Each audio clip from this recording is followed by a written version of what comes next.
5 milliards de francs CFA surgissent d'une simple mallette posée sur une table d'hôtel à Ouagadougou. Derrière cette scène presque banale, les services burkinabés découvrent un mécanisme où valises d'argent, ONG, écrans et relais régionaux cherchent à acheter des officiers et fissurer la souveraineté du pays. Si une mallette suffit à tester des loyautés, que se passe-t-il lorsque ces réseaux de pouvoir agissent en silence, manipulant les récits et les équilibres? Ibrahim Traoré, président du Burkina Faso, parle d'une guerre invisible, une guerre où les armes ne sont pas visibles, mais où les pressions économiques et diplomatiques façonnent les décisions. L'enjeu est plus grand que l'argent. Il s'agit de comprendre comment les influences extérieures cherchent à transformer le destin d'un pays en manipulant les structures de pouvoir et les perceptions des acteurs clés. L'affaire de la mallette de 5 milliards CFA n'est pas simplement un incident isolé. C'est le début d'une tentative silencieuse mais profonde pour influencer la direction du Burkina Faso. Un test minutieux de loyauté et de pouvoir. Derrière ce geste apparemment anodin se cache une opération de manipulation stratégique visant à affaiblir la souveraineté du pays en manipulant les structures de commandement militaire et politique. Si une simple valise d'argent peut s'infiltrer jusqu'aux cercles les plus fermés de la hiérarchie burkinabé, combien d'autres opérations similaires échappent encore au radar des autorités? Ibrahim Traoré, en tant que dirigeant, incarne une résistance face à ces manipulations invisibles. Il avertit: une guerre invisible est en cours, menée non pas avec des armes visibles, mais à travers des flux financiers et des stratégies discrètes visant à modifier les équilibres internes et extérieurs du pays. L'enjeu ici n'est pas seulement de prévenir cette ingérence, mais aussi de comprendre les méthodes subtiles qui cherchent à saper l'intégrité du système et à influencer les décisions sans que personne ne s'en aperçoive. La scène s'ouvre sur un café discret, en plein cœur de Ouagadougou. Là, un agent étranger tend une mallette remplie de 5 milliards de francs CFA à un officier militaire burkinabé. Un geste apparemment anodin qui cache une volonté de manipuler la loyauté et d'altérer la souveraineté d'un pays déjà sous pression. Le réseau impliqué dans cette opération s'étend au-delà de cette rencontre initiale. En moins de 3 semaines, les enquêteurs découvrent 32 appels cryptés entre les agents impliqués, des rencontres furtives dans des parkings isolés, des salons d'hôtel fréquentés par des expatriés, tous indiquant une machination soigneusement orchestrée. Mais pourquoi cet acharnement? Pourquoi une telle ingérence dans un pays déjà fragilisé par des défis économiques et sécuritaires? La réponse réside dans un aspect souvent négligé de la géopolitique moderne. La capacité d'un pays à protéger sa souveraineté ne réside pas uniquement dans sa capacité à se défendre par les armes, mais dans sa capacité à résister aux pressions extérieures qui façonnent les perceptions et les décisions. Le Burkina Faso, sous la présidence d'Ibrahim Traoré, se trouve à un carrefour critique. Alors que la menace devient de plus en plus tangible, il choisit de mener une guerre silencieuse fondée sur la patience et la collecte méthodique de preuves.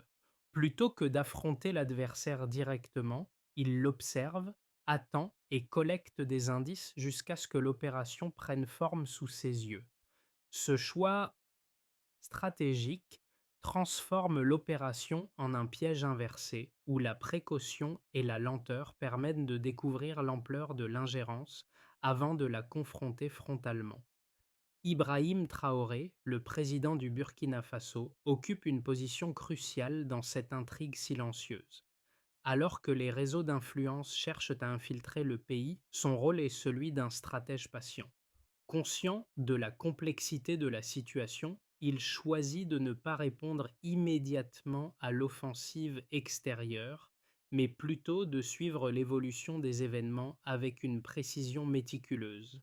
Son approche repose sur une observation calme et une collecte rigoureuse de preuves où chaque détail compte.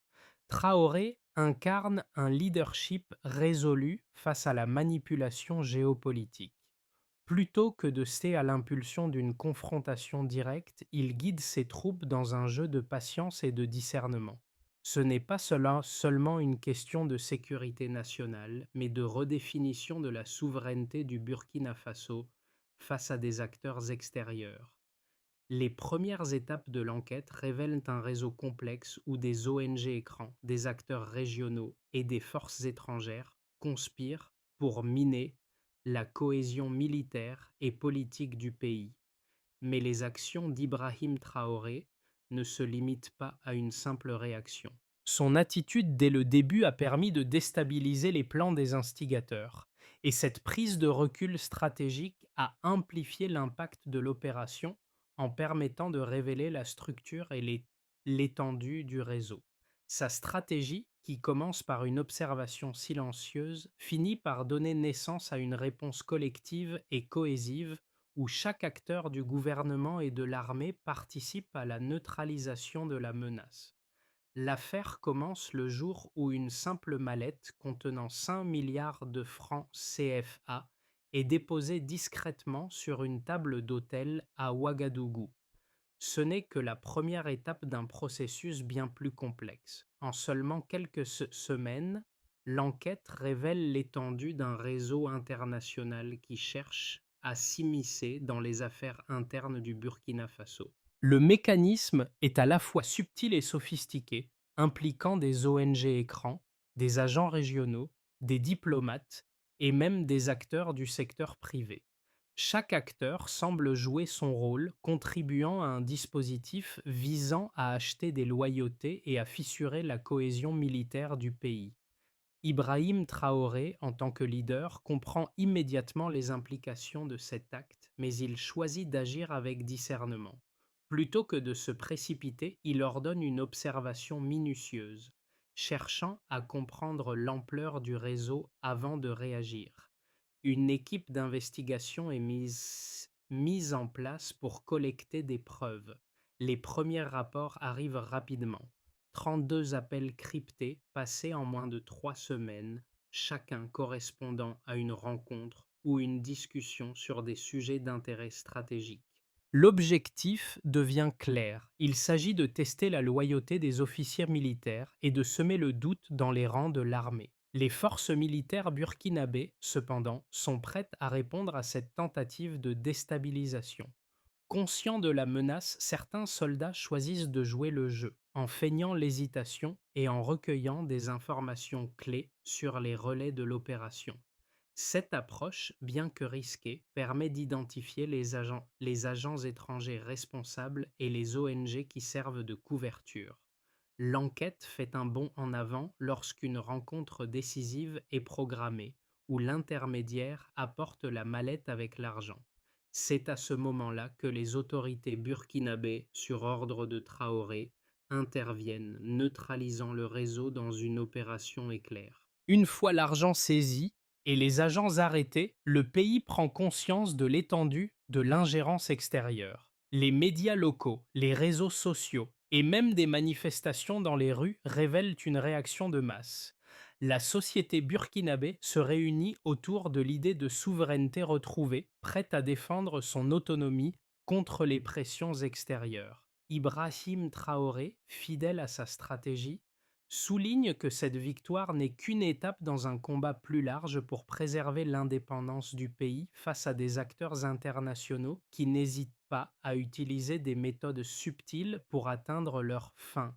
Les premiers résultats de l'enquête apportent des preuves clés sur la manière dont les forces extérieures cherchent à influencer le Burkina Faso. Trois éléments ressortent particulièrement. Pour commencer, les flux financiers. L'enquête révèle que 5,3 milliards de francs CFA ont été transférés entre juillet et octobre 2020 via des comptes bancaires liés à des ONG écrans opérant dans le pays. Ces transactions, qui semblaient innocentes à première vue, sont en réalité des vecteurs de manipulation politique. Les transferts ont été orchestrés de manière à contourner les mécanismes de contrôle nationaux, alimentant des réseaux d'influence tout en prétendant soutenir des causes humanitaires. Ces mouvements financiers sont suivis par des investigations minutieuses qui révèlent une répartition claire des fonds. Une partie importante des sommes transférées a été redirigée vers des relais politiques à l'étranger, notamment en Côte d'Ivoire, au Ghana et en France. Ce redéploiement stratégique suggère qu'il ne s'agissait pas seulement de soutenir des initiatives locales, mais de créer un levier d'influence sur la politique interne du Burkina Faso. Un autre élément clé concerne les communications cryptées, qui jouent un rôle crucial. En analysant les relevés téléphoniques des agents arrêtés, les enquêteurs identifient 32 appels cryptés réalisés entre les agents étrangers et leurs supérieurs basés à l'extérieur. Ces appels, passés en l'espace de 3 semaines, montrent une synchronisation parfaite entre les opérations sur le terrain et les tentatives de sabotage des convois militaires dans le nord du pays. Les moments de forte activité dans les communications coïncidant avec des événements clés, comme les déplacements de soldats burkinabés et les tentatives de déstabilisation. Cette corrélation renforce l'idée d'un réseau global bien coordonné, opérant sur plusieurs niveaux, de la manipulation médiatique aux manœuvres militaires directes. Enfin, l'impact social et politique de ces tentatives d'ingérence apparaît clairement à travers la réponse de la population. En moins de 4 heures après l'arrestation des suspects et la saisie de la mallette d'argent, plus d'1 million de messages de soutien apparaissent sur les réseaux sociaux et des manifestations de solidarité se déroulent dans les rues principales des villes. Cette mobilisation rapide révèle que l'opinion publique burkinabé est profondément consciente des menaces extérieures et réagit avec une détermination collective. Des milliers de volontaires se portent également volontaires pour soutenir les forces locales de sécurité, illustrant une cohésion sociale renforcée par cette crise. Ces chiffres, tant financiers que sociaux, témoignent de la gravité de la situation, mais aussi de la résilience et de la réactivité du Burkina Faso face à des pressions extérieures. Au cœur de l'enquête, deux perspectives s'affrontent, celle des défenseur d'une coopération internationale pragmatique et celle des intellectuels africains qui soulignent la menace de l'ingérence extérieure.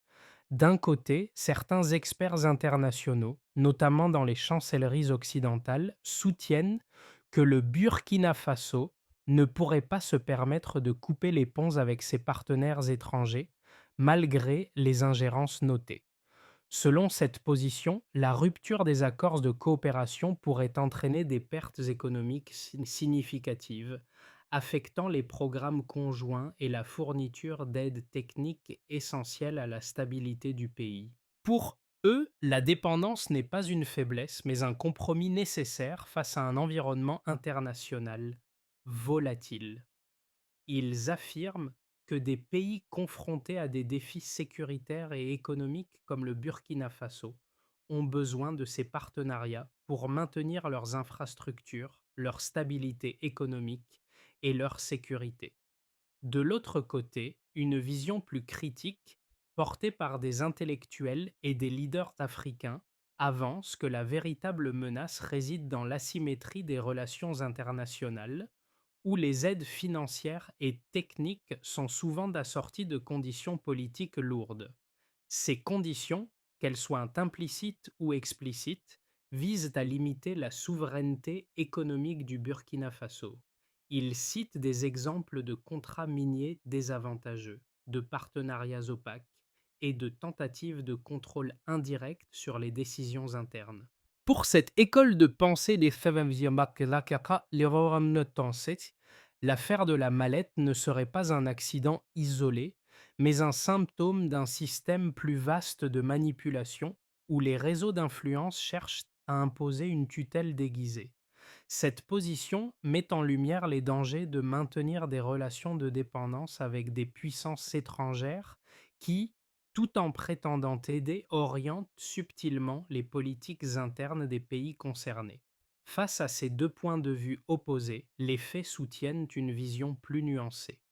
l'augmentation de la production aurifère de 7% en 2024, malgré la suspension de plusieurs programmes internationaux, suggère que le Burkina Faso peut trouver des solutions internes pour soutenir son économie. De plus, l'augmentation de 12% des recettes fiscales minières montre qu'une gestion plus autonome de ces ressources peut conduire à des résultats positifs. Ces chiffres indiquent que, tout en maintenant une certaine coopération internationale, le pays peut aussi renforcer son indépendance économique sans se soumettre entièrement à des pressions extérieures.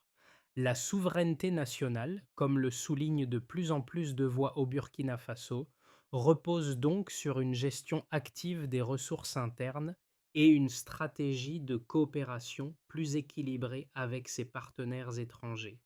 L'enquête, jusque-là menée dans l'ombre, atteint un tournant décisif lorsqu'une nouvelle révélation émerge.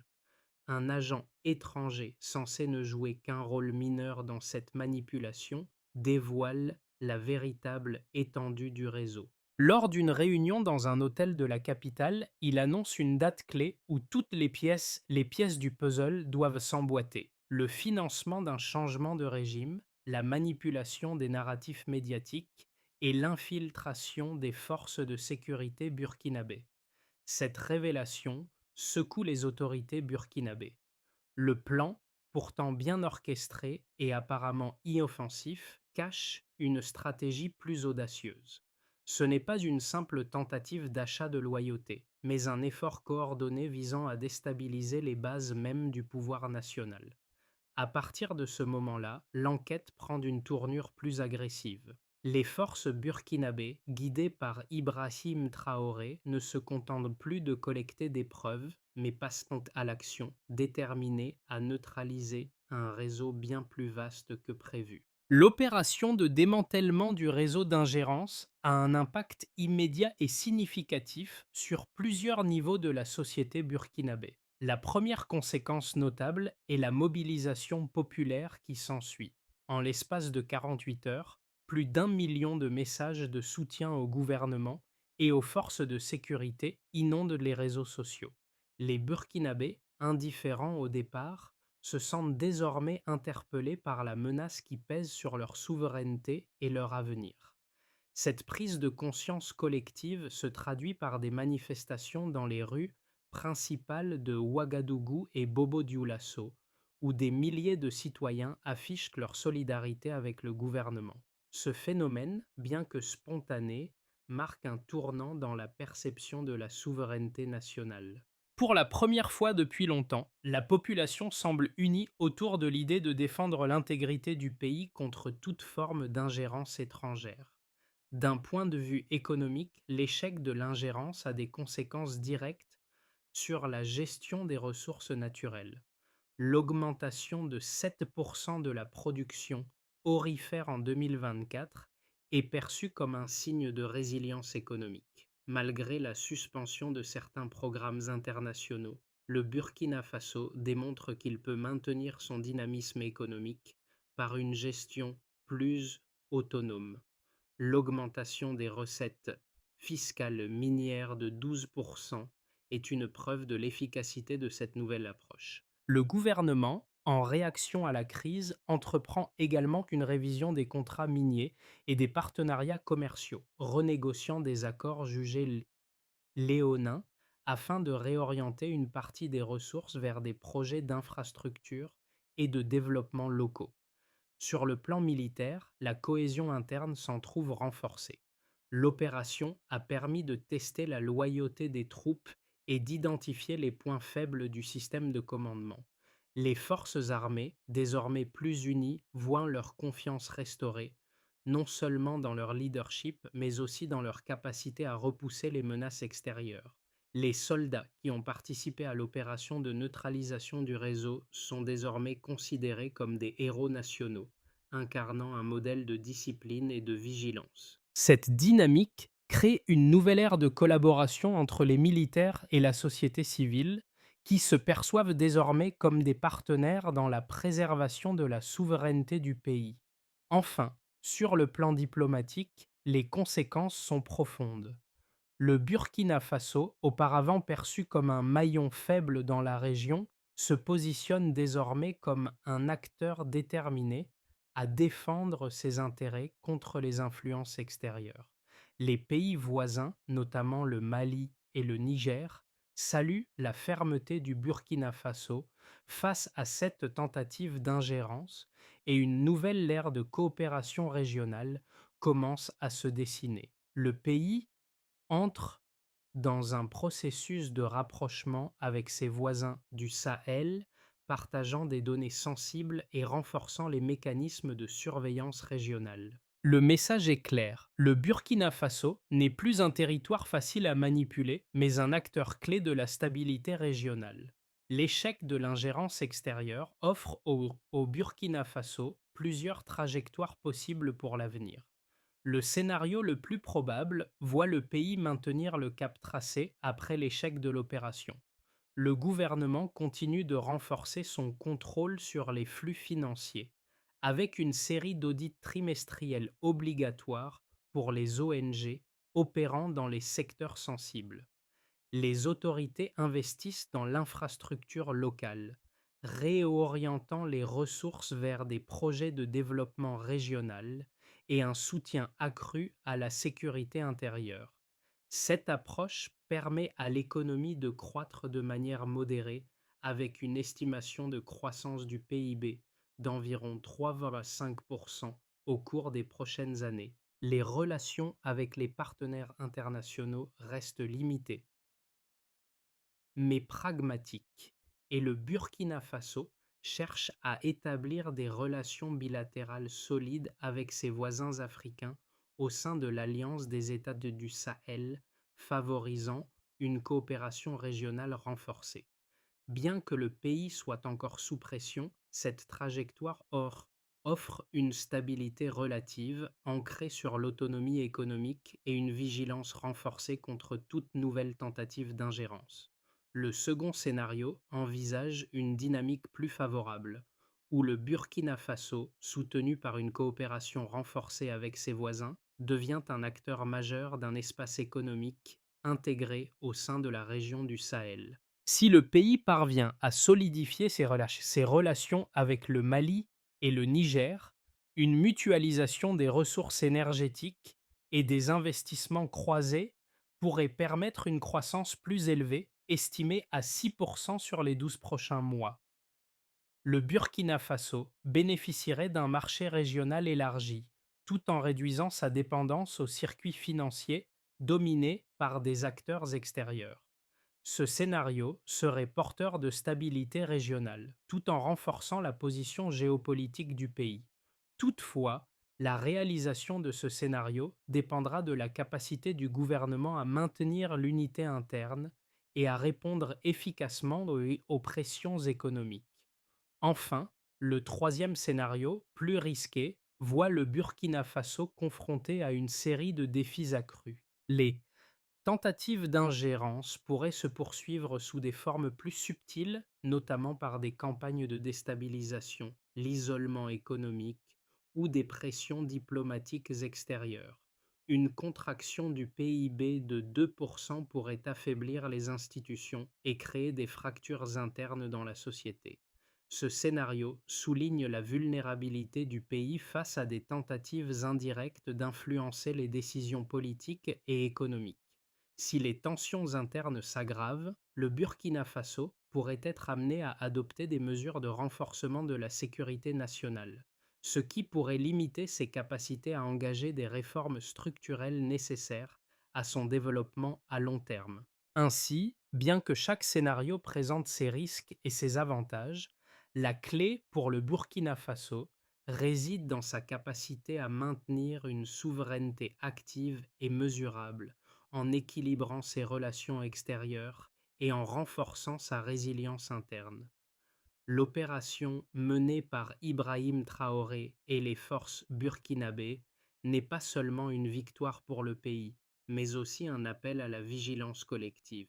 La réaction de la population, qui s'est rapidement mobilisée en faveur de la souveraineté nationale, montre qu'au-delà des décisions politiques, ce sont les citoyens eux-mêmes qui détiennent la clé de la stabilité future. Dans les écoles, sur les marchés, à la radio ou dans les discussions quotidiennes, les Burkinabés prennent conscience de l'importance de défendre leurs intérêts communs, de protéger leur indépendance et d'être constamment vigilants face aux tentatives de manipulation extérieure. Les jeunes, en particulier, jouent un rôle crucial dans cette dynamique. Ils ont été les premiers à se saisir de l'affaire, à en discuter et à en faire un sujet central dans leurs cercles sociaux. Ce n'est plus seulement une question d'affaires politiques ou de sécurité nationale, mais un enjeu qui touche leur avenir, celui d'un pays qu'ils souhaitent voir prospérer et s'affirmer sur la scène internationale. Cette prise de conscience civique se reflète dans l'augmentation du nombre de volontaires pour soutenir les forces de sécurité locales, dans les initiatives communautaires lancées pour lutter contre la désinformation et dans les discussions ouvertes sur la souveraineté et l'engagement civique. Pour le gouvernement, cette réaction populaire est une victoire morale tout aussi importante que la neutralisation du réseau d'ingérence. Elle démontre que la souveraineté du Burkina Faso ne repose pas uniquement sur des institutions, mais sur l'implication active de chaque citoyen. Ibrahim Traoré, tout en poursuivant sa stratégie de défense nationale, comprend que la vraie force réside dans cette cohésion sociale retrouvée. Il sait que pour résister aux pressions extérieures, il ne suffit pas de renforcer l'appareil d'État, mais il faut avant tout ancrer la souveraineté dans la conscience collective de chaque Burkinabé. Face à l'ingérence révélée, le Burkina Faso se trouve à un carrefour stratégique où les décisions prises aujourd'hui façonneront l'avenir du pays pour les années à venir. Ibrahim Traoré, en concertation avec ses conseillers, a déjà esquissé un plan d'action pour renforcer la souveraineté nationale et garantir la résilience du pays face aux tentatives d'ingérence futures. Ce plan repose sur trois axes principaux: la sécurisation des flux financiers, la consolidation de la chaîne de commandement militaire et la mobilisation de la société civile. D'abord, le gouvernement met en place un système d'audit régulier pour les ONG opérant dans les secteurs sensibles tels que l'humanitaire, la laitière, l'éducation et les infrastructures. Ces audits seront obligatoires et les transferts financiers importants devront être validés par une cellule de contrôle anti-blanchiment. Cette initiative vise à prévenir toute infiltration financière qui pourrait alimenter des réseaux d'influence étrangers. Les autorités s'engagent à renforcer les mécanismes de transparence afin que chaque transaction soit traçable et légitime. Puis, afin de sécuriser la chaîne de commandement militaire, des formations spécialisées sont introduites dans les forces armées. Chaque soldat, chaque officier est désormais formé pour identifier les signes d'une tentative de manipulation externe. Des protocoles de vigilance sont instaurés à chaque niveau de la hiérarchie militaire, permettant une réaction rapide et coordonnée face à toute tentative de déstabilisation interne. Enfin, la société civile joue un rôle essentiel dans cette nouvelle dynamique. Des ateliers de sensibilisation sur la souveraineté, la désinformation et la sécurité nationale sont organisés à travers tout le pays. L'objectif est d'éveiller la conscience civique et de renforcer le rôle des citoyens dans la défense de leur pays. Ces initiatives sont complétées par une campagne nationale de mobilisation incitant chaque Burkinabé à s'engager activement pour la préservation de l'indépendance nationale.